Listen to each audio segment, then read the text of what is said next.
As a detective, I had the power to arrest, to slap on handcuffs, even to draw my gun if the law was broken. But standing there in my own home, watching my husband and my niece tangled together in betrayal, I realized there are crimes the law can't touch, and wounds no badge can protect you from. I was supposed to be a surprise.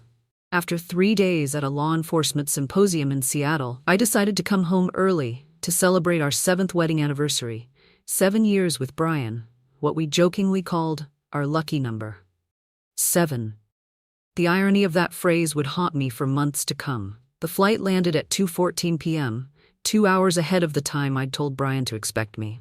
I imagined his face lighting up when I walked through the door, imagined the way his arms would fold around me like they always did. The taxi driver asked if I was heading home from vacation, and I remember smiling as I told him, "No, I'm heading to one." Our house sat at the end of a quiet cul-de-sac in Rainier Heights, the dream home we'd purchased 3 years ago after I made detective in the Seattle Police Department, the kind of house with a wraparound porch and more bedrooms than we needed. Room to grow, Brian had said with that hopeful smile of his. I paid the driver, wheeled my carry-on up the stone path, and used my key to unlock the front door. The house was quiet, but not empty quiet. There was that lived-in silence, the kind where you can feel someone's presence even before you see them. I called out Brian's name, but no response came. His car was in the driveway, so I knew he was home. Walking through the foyer, I noticed 2 wine glasses on the coffee table in the living room. One had a lipstick mark, bright red, a shade I never wore. My heart began to pound, but my mind raced to rational explanations. Perhaps a colleague had stopped by. Maybe he was planning something for our anniversary. Then I heard it. Laughter coming from upstairs, a woman's laughter, light and breathy, followed by Brian's low chuckle. The sound I used to love now turned my blood to ice. Moving up the stairs felt like wading through concrete, each step heavier than the last. I recognized the second voice before I even reached the landing. Hannah, my sister's 24-year-old daughter, my niece, the girl who had spent summers with us since she was 16. The girl who called me Aunt Jessica, and who had cried on my shoulder last Christmas after her boyfriend broke up with her. The bedroom door wasn't fully closed. Through the gap, I could see them on our bed, my bed. Brian's hands tangled in her long, honey-brown hair. She had dyed it to match mine at one point, something we'd laughed about during family dinners. They didn't hear me over their own sounds. I pushed the door open. It swung silently on its hinges, giving me a full view of my husband and my niece locked in an embrace that shattered my world. My breath caught painfully in my chest, each beat of my heart hammering so loudly it drowned out the muffled moans and laughter still echoing in the room. My vision blurred for a moment. Black spots dancing at the edges as a wave of dizziness washed over me. Every nerve in my body felt like it was on fire. A searing pain that started in my chest and spread to the tips of my fingers gripping the handle of my carry-on. A silent scream built in my throat, stuck behind clenched teeth, as the undeniable reality of what I was seeing settled like a weight I couldn't lift. It took 3 seconds for them to notice me, 3 eternal seconds where I stood frozen, my carry-on handle still in my grip, watching what couldn't possibly be real. Hannah saw me first. Her eyes widened, her mouth formed a perfect O of horror. Brian turned, and the look on his face, shock, guilt, but not enough remorse, told me everything I needed to know about how long this had been happening. "Jessica," he started, scrambling to cover himself with the sheets. Our sheets, the Egyptian cotton ones I'd splurged on for our anniversary last year. "Aunt Jessica," Hannah's voice cracked. She was crying now, tears streaking her mascara. I didn't scream. I didn't throw things. I simply closed the door and walked back downstairs. Behind me, I heard frantic movement. Brian calling my name, Hannah sobbing. I walked to the kitchen, set my purse on the counter, and poured myself a glass of water. When Brian came downstairs, hastily dressed in jeans and a t-shirt, his face was flushed with more than just embarrassment. He approached me like I was a wild animal that might attack. "Jessica, please. Let me explain how long." My voice sounded strange, detached, like it belonged to someone else. "It's not what you think. How long?" Not a question this time. He ran his hands through his hair, the nervous gesture I once found endearing. 6 months. His voice dropped to a whisper. "It just happened, Jess. We never meant to. She's my niece, Jessica, my sister's daughter. The words felt like broken glass in my throat. Hannah, practically a child. She's 24, he said defensively, as if that made it better. Hannah appeared at the kitchen doorway, fully dressed now, her eyes red and swollen. Aunt Jessica, I'm so sorry. I never wanted to hurt you. Stop. I held up my hand. Don't call me that anymore. You're not my niece from this moment forward. Her face crumpled, and for a second I almost felt sorry for her. Almost. Where will you go? Brian asked, reaching for me. I stepped back, his fingers grazing my arm like a burn. I'm not going anywhere. I said. This is my house too. My name is on the mortgage. You two are leaving. Jessica, be reasonable. You have 30 minutes to pack what you need for tonight. Tomorrow, when I'm at work, you can come back for more of your things. But tonight, you're both leaving. Brian's face hardened. You can't just throw me out of my own house. Legally? Legally. I laughed. A horrible, brittle sound. You want to talk about rights after I just caught you in bed with my niece? In our bed, on our anniversary? I stepped closer to him. Try me, Brian. See what happens if you don't walk out that door in the next half hour. A storm of emotions raged beneath my calm words. Rage so white-hot it made my hands tremble. Grief so heavy it felt like my ribs were cracking from the inside, and a dark, hollow ache where love used to be. I wanted to scream until the walls shook, to break every fragile thing in sight, but I forced myself to stay still, to let the icy mask of control settle over me. It was the only thing keeping me from falling apart in front of them. He must have seen something in my eyes, something that told him I wasn't bluffing. He nodded slowly and moved past me toward the stairs. Hannah lingered, tears streaming down her face.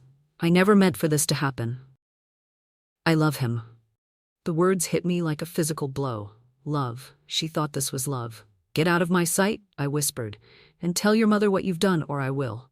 After they left, I sat alone in my kitchen as the afternoon light faded into evening. I didn't cry. Not yet.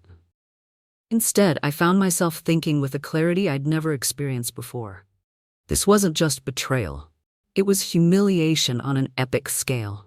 They had made me into a fool, probably laughing behind my back for months. 7 years of marriage, 3 years of building this home, countless family gatherings where they must have exchanged glances while I remained oblivious. The thought of it made bile rise in my throat. I picked up my phone and stared at it. I could call my sister, devastate her with the news of her daughter's betrayal.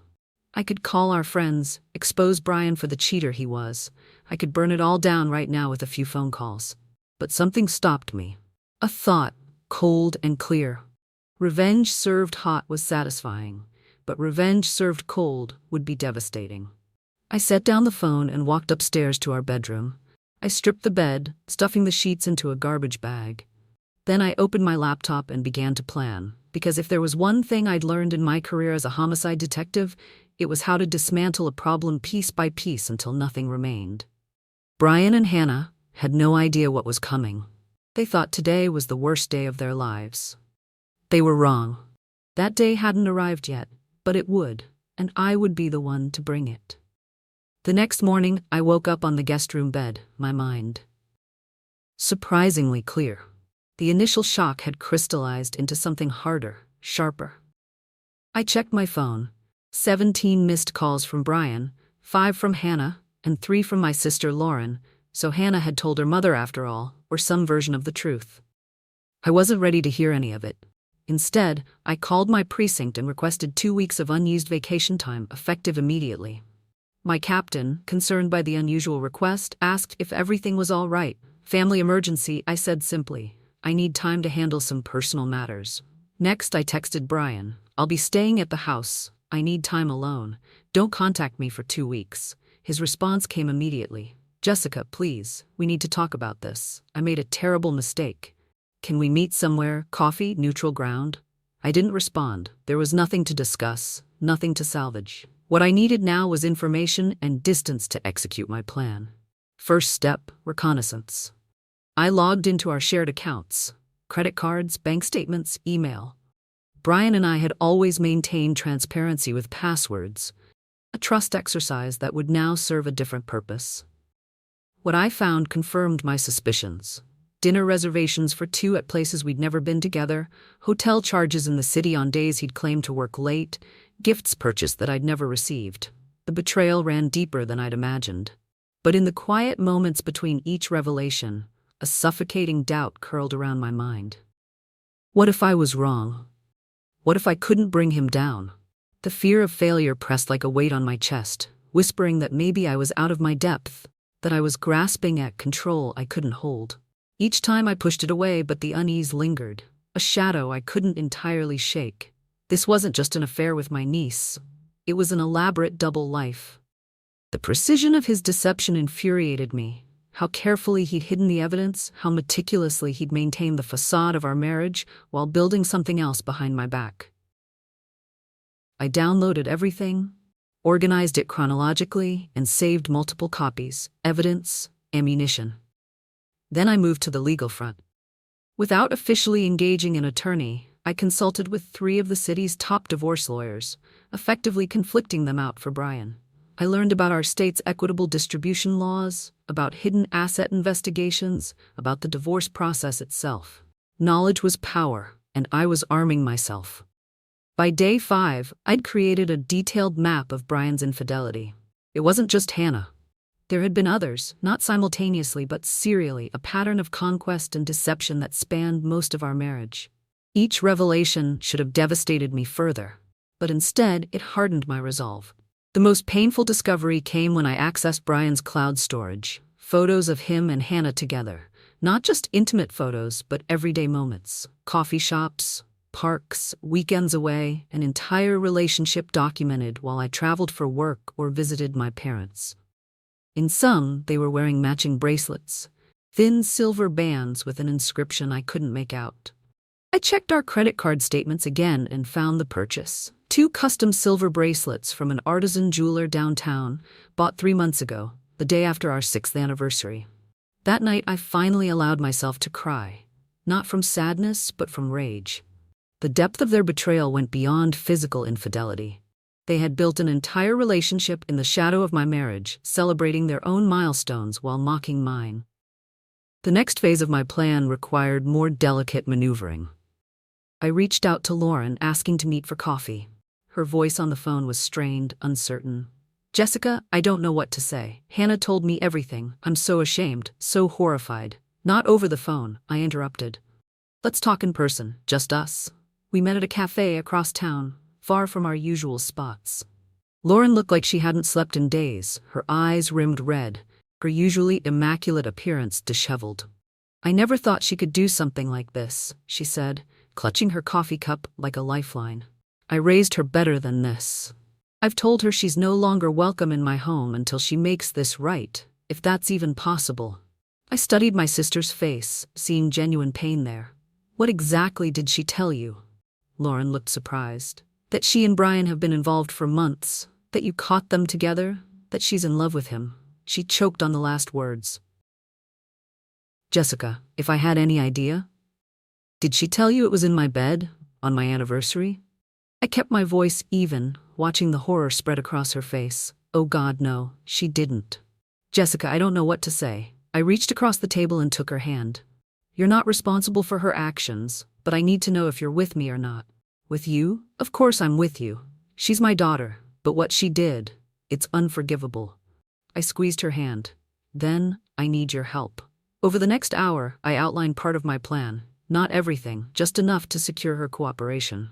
Lauren listened, occasionally wiping tears, but ultimately nodding in agreement. "They humiliated you," she said finally. "They deserve whatever comes next." Back at home, I moved to the financial aspects of my strategy.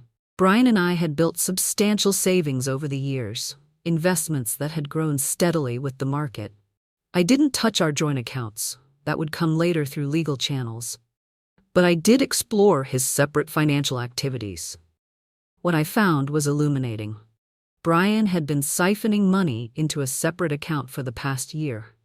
Not large amounts that would trigger my notice, but consistent transfers that had accumulated to a significant sum, preparing for a future without me, or setting up a nest for him and Hannah.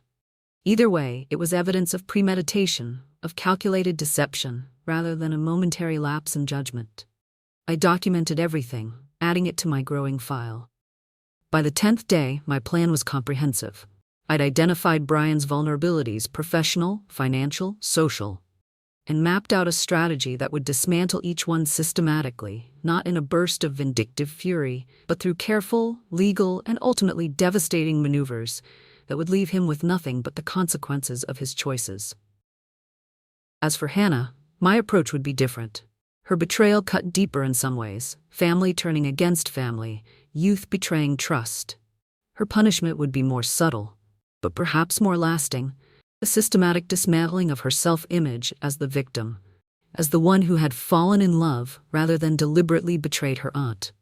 On the final day of my self-imposed isolation, I sat in our home office, surrounded by files, notes, and strategically organized evidence. I'd barely slept, running on a mixture of determination and cold fury that kept exhaustion at bay. Brian had stopped calling after the first week, his messages shifting from desperate pleas to angry demands for adult conversation. Hannah continued to text daily, her messages evolving from tearful apologies to defensive justifications of their love. I read her latest message before deleting it. "I never wanted to hurt you, but you can't help who you fall in love with. I hope someday you'll understand that what Brian and I have is real." I set down the phone and smiled for the first time in 2 weeks. They thought they knew what was coming: a divorce, family drama, perhaps some social embarrassment. They had no idea of the precision with which I was about to dismantle their entire world. Tomorrow marked the end of my planning phase and the beginning of execution. I closed my laptop, stretched my stiff muscles, and walked to the master bedroom. Now stripped of all traces of Brian, redecorated and reclaimed as my own space. As I prepared for bed, I caught my reflection in the mirror. The woman staring back at me was different from the one who had walked in on her husband and niece 2 weeks ago. Her eyes were harder, her posture straighter. She looked dangerous. Good, I thought, because I am. The first strike came without warning on Monday morning, exactly 15 days after the discovery. I walked into Brian's engineering firm wearing a tailored black suit and carrying a portfolio of documents. The receptionist recognized me immediately. "Mrs. Harris, so nice to see you. Is Brian expecting you?" "No." I smiled warmly. "I'm actually here to see Samuel Whitaker, the firm's founding partner and Brian's mentor." 20 minutes later, I sat across from Samuel in his corner office, watching his expression shift from confusion to shock to quiet fury, as I methodically presented evidence of Brian's misappropriation of company resources. For months, he had been using the firm's specialized software and billable hours to work on private projects. Side jobs he kept off the books, pocketing the money while using company time and resources. I discovered this while going through our finances, I explained, my voice steady. With our divorce pending, I needed clarity on our assets. What I found instead was troubling. Samuel removed his glasses, pinching the bridge of his nose. "Jessica, I don't know what to say. This is a serious breach of company policy and professional ethics. I know, and I'm sorry to be the one to bring this to you. Brian was always so proud of his position here, of your mentorship. Does Brian know you're here today?" I shook my head. "No, and I'd prefer he didn't find out from me." Samuel nodded, understanding perfectly. "You have my word. And Jessica, thank you for your integrity in this matter. Not many would do what you're doing, especially under the circumstances." As I left Samuel's office, a dark, quiet satisfaction curled low in my stomach. Every step through the pristine hallways of the firm felt like reclaiming pieces of myself. Brian had chipped away over years of subtle lies and empty promises. My hands were steady, but inside, a storm of adrenaline and grief crashed together. A twisted rush of empowerment mingled with raw hurt. I left the building knowing the wheels were in motion. By afternoon, Brian would be called into a meeting he wasn't prepared for, facing accusations backed by irrefutable evidence. His professional reputation, the thing he valued most after his own ego, would be the first casualty. Phase 2 began that same afternoon. I met with our mutual friends, Sarah and Michael, for lunch. They'd been awkwardly silent since the news broke, unsure where their loyalties should lie in the dissolution of a 7-year friendship quartet. "I'll understand if you need to maintain your friendship with Brian," I said, stirring my iced tea, "but there's something you should know before you decide." I slid my phone across the table, opened to text messages between Brian and Sarah from 8 months ago. Messages I discovered in my digital excavation of his accounts. Nothing explicitly sexual, but unmistakably flirtatious, full of inside jokes and late-night exchanges that crossed the boundaries of married friendship. Sarah's face drained of color. Michael looked from the phone to his wife, confusion turning to understanding. "It never went beyond texts," I said quietly, "but it shows a pattern. You weren't the only friend, Sarah, just the only one who didn't take him up on his suggestions." The revelation accomplished exactly what I intended. It transformed their uncomfortable neutrality into active allegiance to me. By evening, our entire social circle would know that Brian's betrayal extended beyond just me and into their own marriages and relationships. His support system would crumble from within. The third strike targeted the narrative itself. Through Lauren, I arranged a family meeting, ostensibly to discuss how to move forward as a family in the wake of the scandal. Everyone would be there. My parents, Lauren, her husband Robert, their younger children, and crucially, Hannah. The gathering took place at my parents' home, neutral territory where no one could easily escape. When I arrived, the tension was palpable. Hannah sat apart from everyone, eyes downcast, while my parents maintained a stony silence, broken only by necessary pleasantries. "Thank you all for coming," I began, standing before my assembled family. "I know this is difficult, but I believe in facing things directly." I turned to Hannah. "You've told everyone that you fell in love with Brian, that it just happened. That's the story you're holding on to justify your actions." She nodded slightly, her eyes defiant despite her submissive posture. "That's not the whole truth," I continued, opening the folder I'd brought with me. "Brian has a pattern, Hannah. You weren't special. You were convenient." I distributed copies of documents I'd compiled. Credit card statements showing gifts purchased for multiple women, hotel receipts, fragments of text conversations with dates, clearly visible, all meticulously organized, all damning in their implications. "This isn't love, Hannah. This is what Brian does. He finds vulnerable women, makes them feel special, and adds them to his collection. Before you, there was his assistant. Before her, a client, all while married to me." The color drained from her face as she looked through the evidence. "This doesn't mean he doesn't love me," she whispered, but her voice lacked conviction. A tremor of pity slipped past my anger for the briefest moment as I watched her world collapse in real time. Her breathing turned shallow, her knuckles white as she clutched the papers like they might anchor her to something solid. I wanted to hate her, but I could almost see the naive girl who had once looked up to me, now shattered, her illusions dissolving with every word I spoke. My mother, who had remained silent until now, spoke up. "Hannah, look at the dates. Look at when he was buying gifts for these other women. Some of these overlap with when you say your relationship began." Hannah's hands trembled as she flipped through the pages. I watched the realization dawn on her face.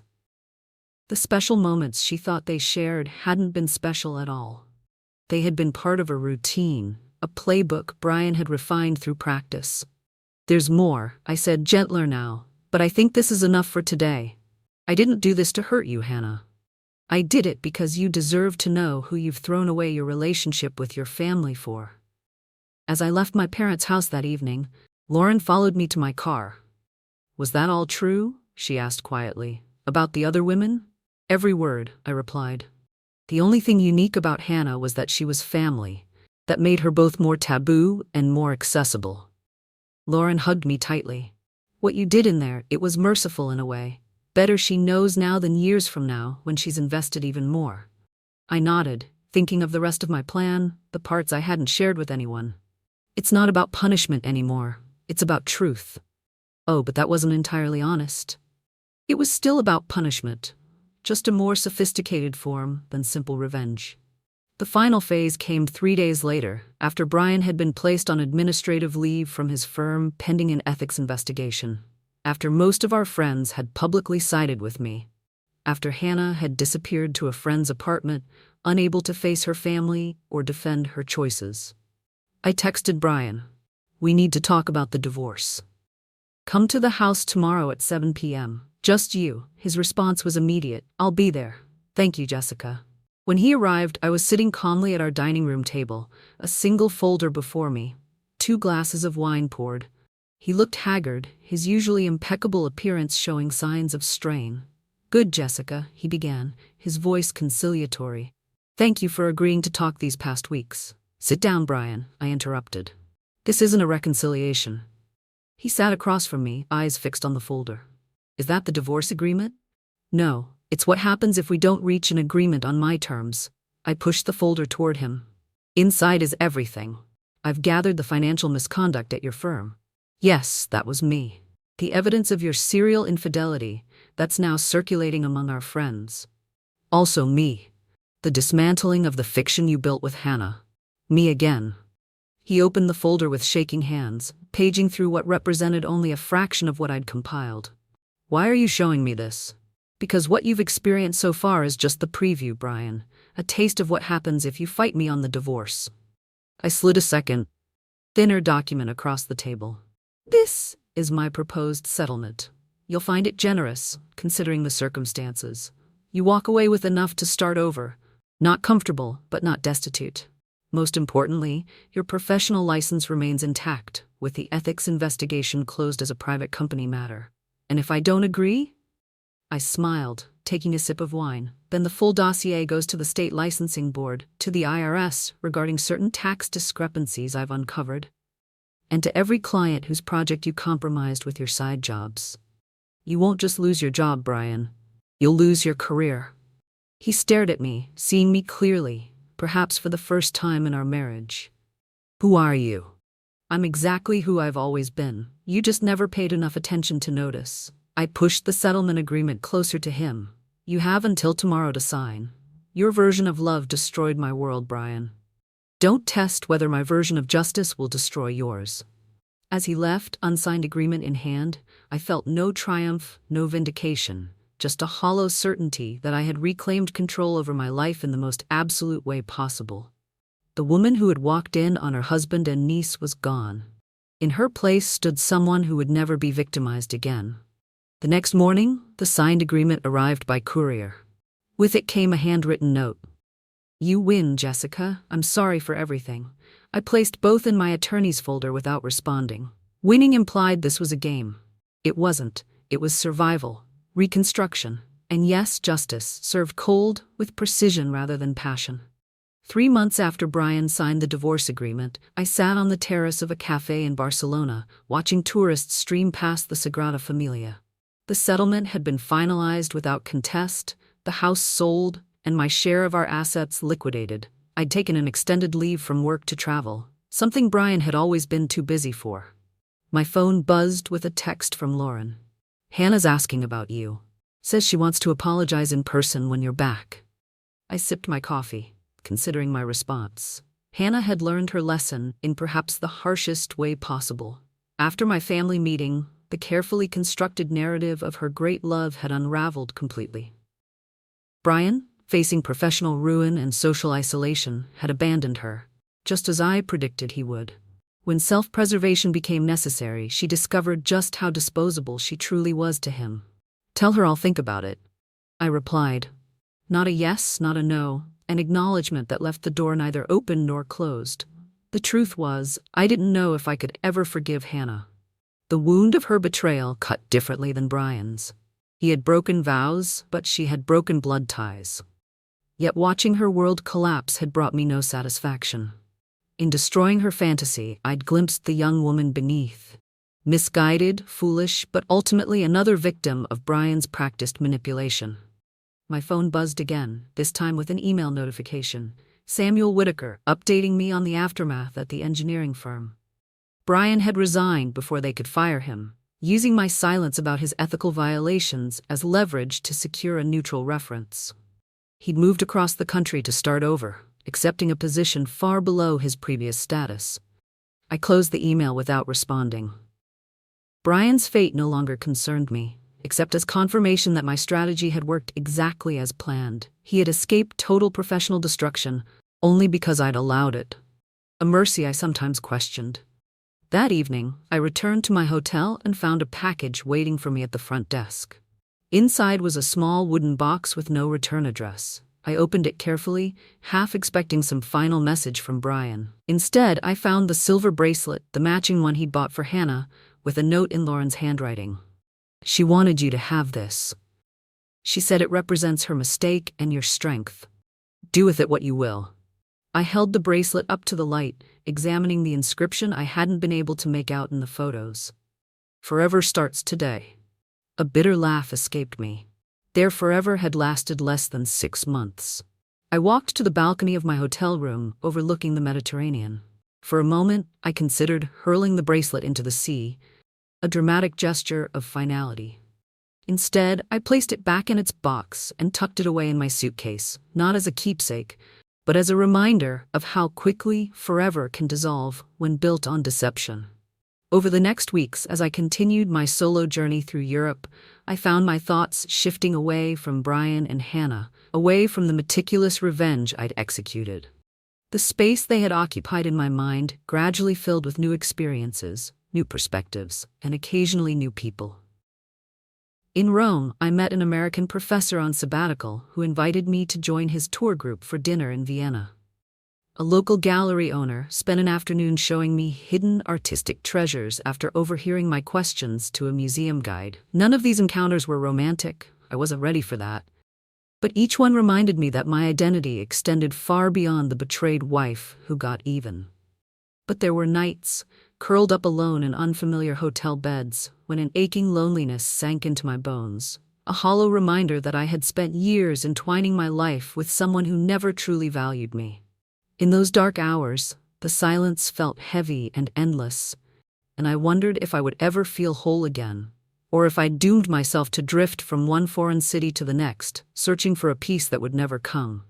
4 months into my travels, I received an unexpected call from Michael, my former friend and now divorced husband of Sarah.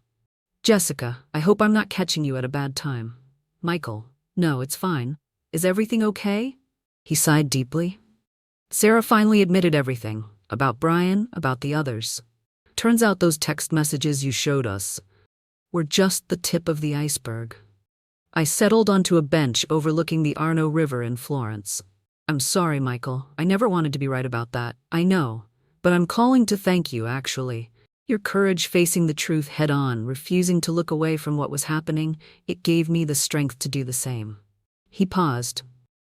"And to tell you something I should have said months ago, what you did wasn't just revenge. It was justice."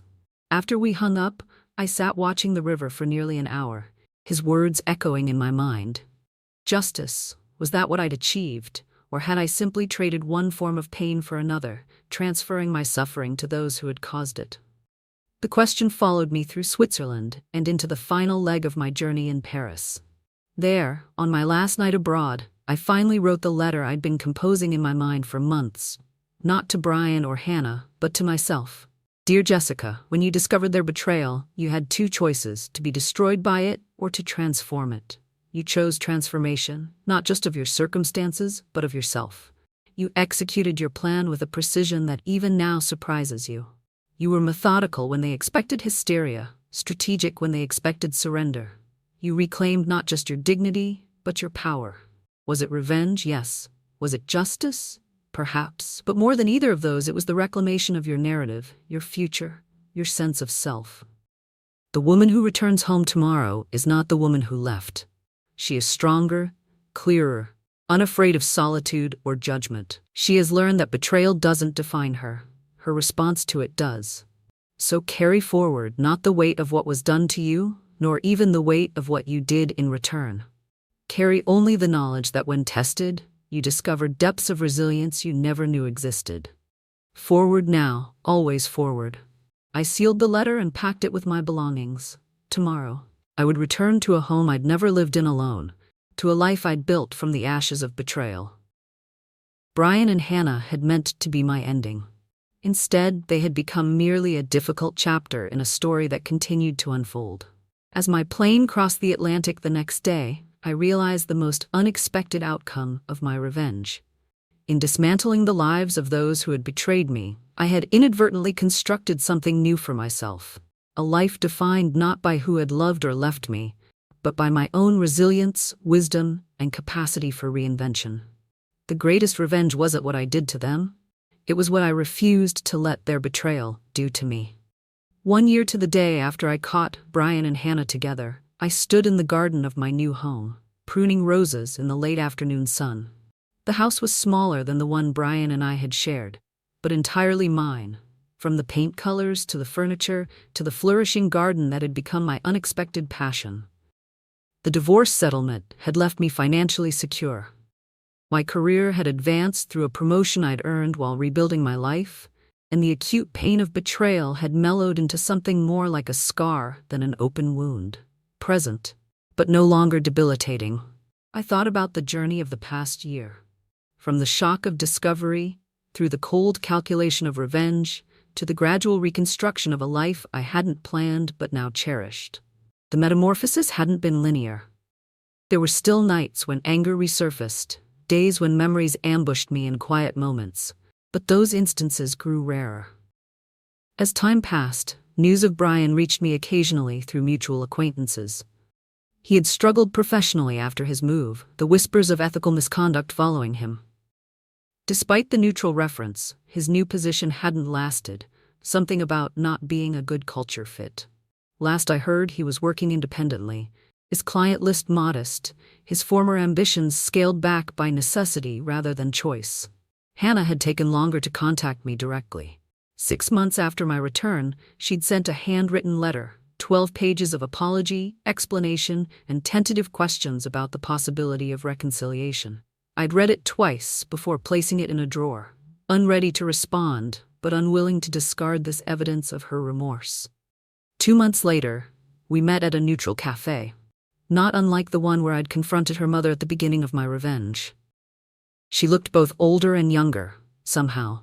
The artificial sophistication she'd affected during her affair with Brian, replaced by a more authentic maturity born of genuine regret. "I don't expect forgiveness," she said after an awkward silence. "I just wanted you to know that I understand now what I did, what it meant, how inexcusable it was." "What do you understand exactly?" I asked, my voice calm. She met my eyes directly for the first time. That I betrayed not just you, but myself. That I let him convince me what we were doing was special, when it was just calculated. That I threw away my integrity, my family relationships, my self-respect for someone who never valued any of those things in himself, let alone in me. I nodded, surprised by the clarity of her insight. And now I'm trying to rebuild, with my mom, with school. She'd returned to complete her degree, moving back home with Lauren under what I imagined were humbling circumstances. "I don't expect to be part of your life again. I just needed you to know that what you did, exposing the truth about Brian, about all of it, it was harsh, but it was necessary. You saved me from wasting years on a lie." I hadn't anticipated gratitude as the outcome of my revenge. The realization disarmed me, shifting something fundamental in how I viewed what I'd done. As I cut the final roses of the afternoon, adding them to my basket, I reflected on that conversation with Hannah. My revenge had been meticulous, designed to dismantle the fantasy they'd constructed and expose the reality beneath. What I hadn't anticipated was how that same process would work on me, stripping away the illusion of my perfect marriage to reveal truths I'd been unwilling to see. Brian's betrayal hadn't happened in a vacuum. Our marriage had been hollowing out for years before Hannah entered the picture. Not justifying their affair, but contextualizing it in ways I'd initially refused to acknowledge. The signs had been there. His emotional distance, my growing independence, our diverging priorities disguised as temporary circumstances. The revenge I'd executed with such precision had been as much about regaining control as seeking justice. In the aftermath of betrayal, I'd needed to demonstrate, to them, to myself, to everyone, that I wasn't a victim to be pitied, but a force to be reckoned with. And I'd succeeded. Perhaps too well. I carried my basket of roses inside, arranging them in a vase on the dining table where I now ate alone, but not lonely. Tonight, Lauren was coming for dinner, our relationship strengthened rather than destroyed by the crucible we'd endured. Later this week, I had plans with new friends made since the divorce, people who knew me as I was now, rather than as half of a failed marriage. The woman who had discovered her husband with her niece no longer existed. In her place stood someone more complex, someone capable of calculated vengeance, but also of compassion, of resilience, of growth beyond the identities others had assigned to her. If Brian and Hannah could see me now, would they recognize what their betrayal had ultimately created? The irony wasn't lost on me. In trying to deceive me, they had forced me to find a truth about myself I might never have discovered otherwise. The greatest revenge wasn't in the carefully orchestrated consequences I'd arranged for them. It was in my refusal to let their actions define the rest of my story. They had written themselves into my life as villains, but I had edited the narrative, reducing them to supporting characters in a tale that was ultimately about my own transformation. As the setting sun cast long shadows through my garden, I raised a glass to the woman I had become, forged in betrayal, tempered by revenge, but defined by neither. The worst thing that had ever happened to me had led to the person I was most proud to be. Dear friend, if you find yourself standing in the wreckage of something you thought would last forever, remember this: life doesn't break you without also giving you the chance to rebuild stronger. The Stoics teach us that what matters most is not what happens to us, but how we choose to respond. I learned that even the deepest betrayal can become the forge for resilience, the spark for transformation, if you refuse to let bitterness win.